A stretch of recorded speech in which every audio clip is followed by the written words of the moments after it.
Everybody want to be a girl. Like, everybody want a purse. Everybody wants some lip gloss. Everybody wants some eyelashes. Everybody want a wig. Like, damn, where the men?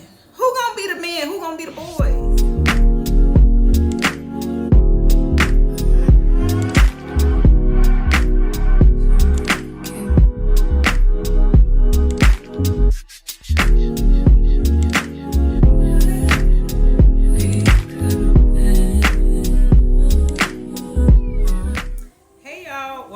To my channel, y'all. I feel like it's been such a long time since we had a sit down, and I know the girls love a good sit down, honey. I know y'all love a good sit down. I do. I know it. So I'm back, and as you can see, this one is over celibacy, STIs, STDs, all the things. And I do have me a drink, but everything is packed now, so we're gonna get into it. And that's a whole nother thing. Just me staying motivated in my space with everything packed down has been rough for me. I didn't realize how rough it could be, but we're gonna get into it. So some of you already know that I've been on my celibacy journey ever since my divorce, and it's been really rewarding for me spiritually and health wise, like even mentally, in every area. When I think about it, it's been so rewarding for me not to even have a thought that somebody's cheating on me or somebody's gonna give me an STD or anything like that. I don't have that to worry about. But one of the reasons that I decide to definitely stay celibate for as long as possible is, for one, my relationship with God. I feel like I can connect and hear God better. But not only that, it's because whenever I had my divorce, learning about my ex's sexuality, learning about how all these people he had been with during our marriage, I was so terrified to go back and get my test after those 3 days. Like, I was praying so hard and just so concerned about my health. So I'm like, I'm never putting myself through something like that again. I'm not ever letting nobody have that much power over me again in my life. I don't give a damn. So that, like, mentally, that drove me crazy for 3 days straight, not knowing my status. And I'm like, yeah, that's too much control over me. I can't let nobody have that control over me no more. So I did celebrate my 1 year anniversary of celibacy. And after those 3 days, I got my health report, and it came out clean by the grace of God. I don't need nobody tampering with this no more. I'm not even going to put myself in a situation to where somebody can stress me out in that way again. Like, I got to always make sure I'm protecting myself at the beginning of the day and the end of the day. So go get tested and know your status immediately. So let me just say this. Just because one person is clean, that don't mean the other person is clean. And there's a lot of people out here with herpes that do not even know that they have herpes. Herpes is when you get cold sores, fever blisters around the mouth and the genital area. So herpes simplex 1 is on the upper part of the body, usually around the mouth. It can even cause blindness. And a lot of people are trying to normalize herpes because so many people have it now. It is not normal. I will never normalize something like that. Anything that could cause me to go blind is not normal. No. And anything there's no cure for, that I have to live with for the rest of my life, that is not normal. So a lot of people are not aware that they have herpes. So herpes, the way it is like, if a person has herpes, they can only pass it on when they're having an active breakout. Like, if they have a cold sore that's active, if they have fever blisters that are active, that's when they can pass that virus along to somebody else. If they are not having a breakout, they can't pass it along. So again, just because you're with somebody, one person is clean, that does not mean the other person is clean as well. So keep that in mind and protect yourself at all times. And when you go and get a STD check, you have to ask them to check for herpes. A lot of times they'll check for everything else, but they will not do a panel for herpes. You have to ask for that unless they tell you, okay, do you want us to check for herpes? Otherwise, you have to let them know. They will not check you for it. Most times, most cases. And I was also a phlebotomist. I'm not anymore because I didn't keep up with my license. So I'm not in healthcare anymore, but I do understand how STIs work.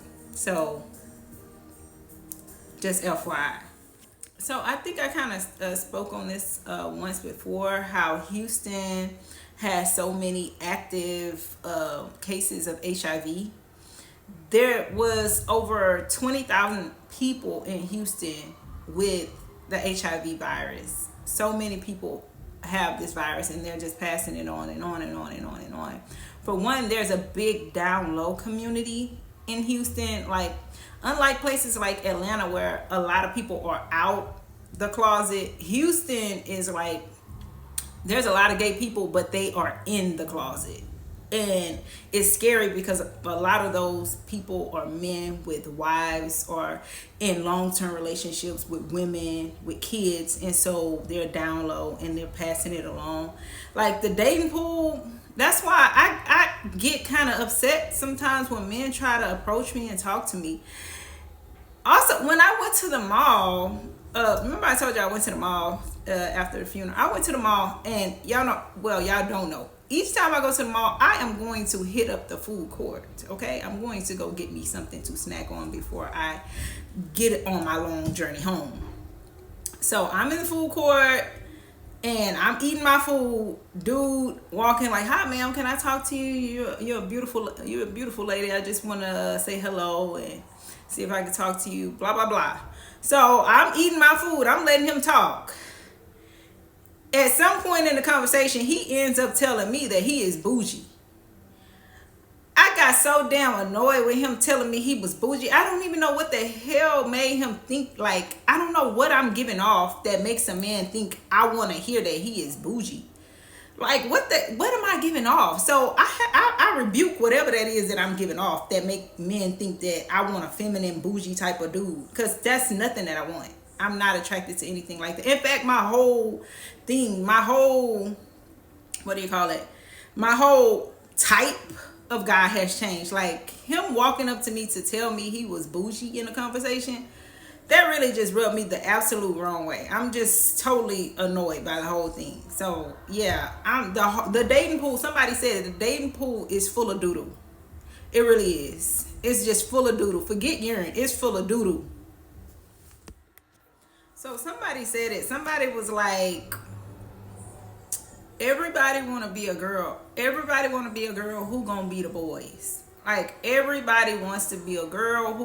Where are the boys at? Where the men at?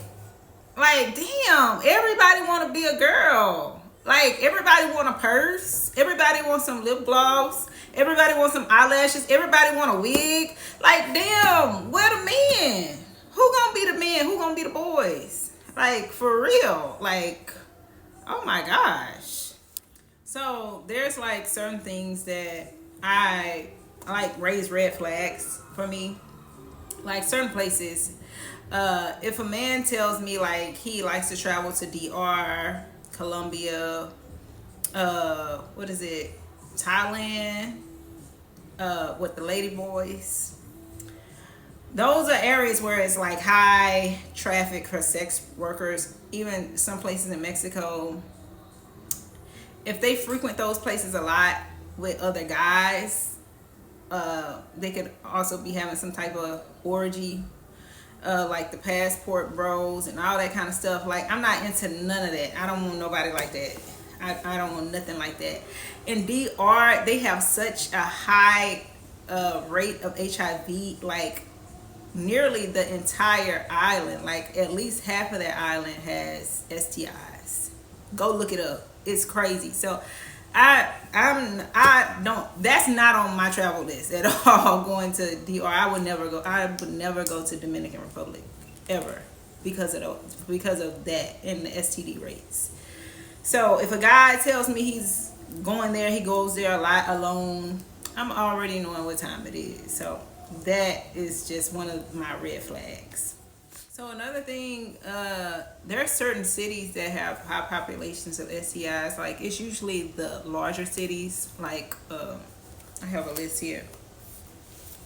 So of course, like New York, New Orleans, Atlanta, Houston, Detroit, Philadelphia, the city of brotherly love, of course, Alabama, Montgomery, DC, and St. Louis. Those are some of the U.S. cities that have some of the highest STD HIV rates in those cities. So just FYI. So another thing, I'm in like different groups with people who are also celibate or practicing celibacy. And it's so rewarding for me just to hear everybody's journey. There are people that have been celibate for 9, 10, 12 years. And it's so interesting to find out why they decided to go celibate. And research actually shows that more and more women are becoming celibate. Like, because of our experiences, baby. It ain't nothing out there. Like, it's hard. It hasn't been easy. It has not been easy, and it's just safer and it's more relaxed. It's more peaceful over here on this side. Like, I don't have all the things to worry about with a man out here with this one and that one, each one, teach one, that one. So this is just a little friendly reminder to protect yourself, protect your peace, protect your mind, protect your energy, and protect your body and your heart.